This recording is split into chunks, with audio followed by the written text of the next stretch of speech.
Welcome back. Kids are back in the classroom this week here in the Treasure Valley, and as kids are adjusting to their new teachers, maybe a new school, one thing we might forget is making sure their sleep schedules are back on track. So here to talk with us about ways parents can help their students make that transition into the school year is Dr. Bryon Knowles from Saltzer Health, Intermountain Health.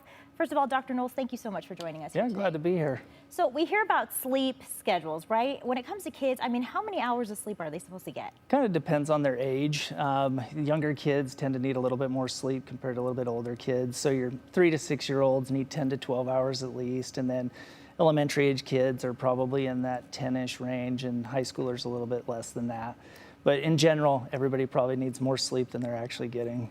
And speaking of sleep, I mean, we know that it's important, right? The importance of it, but maybe talk about it specifically when it comes to kids. Yeah, so it's really important for them to not only to be able to physically recover, mentally recover, but it just really helps with their school days. If they're sleep deprived, it's kind of like being hangry. They're going to be more emotional and have a more difficult time focusing and learning in the classroom.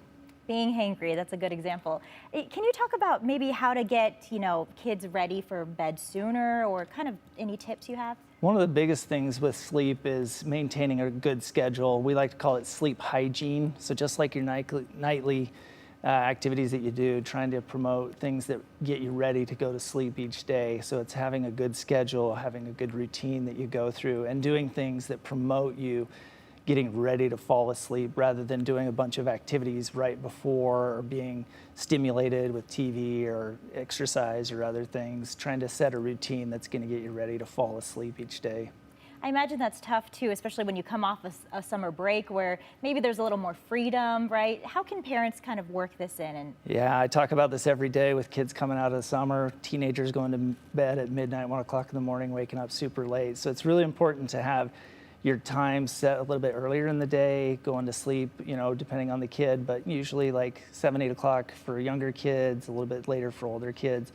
But starting to do things that slow you down, getting the TVs off, getting your screens turned off, things to wind you down and get ready. And really important to have a routine that you go through to help you fall asleep at night. What do you want folks to know who might be watching us right now and, they're in the same boat, right? They have their kids are going back to school right now. What do you want them to know? I think everybody can improve their sleep hygiene and improve what they're doing to fall asleep each night. And some of the things I recommend are no screens in the bedroom. So all your TVs, tablets, phones, video games, computers should be screen free. Doing things to kind of calm yourself. So dark is better because it helps you release your own melatonin to help you fall asleep. Cool, quiet bedrooms, if you have problems with that. Sound machines are great to kind of provide some white noise.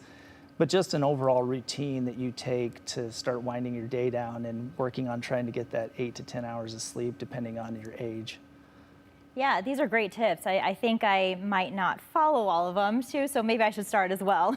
Right, exactly. I have issues with it when I'm on call with my phone in the room. I can tell on nights that I've got my phone in there for being on call that I have a harder time falling asleep as well. All right, Dr. Knowles, thank you so much for joining us here on the News at 4.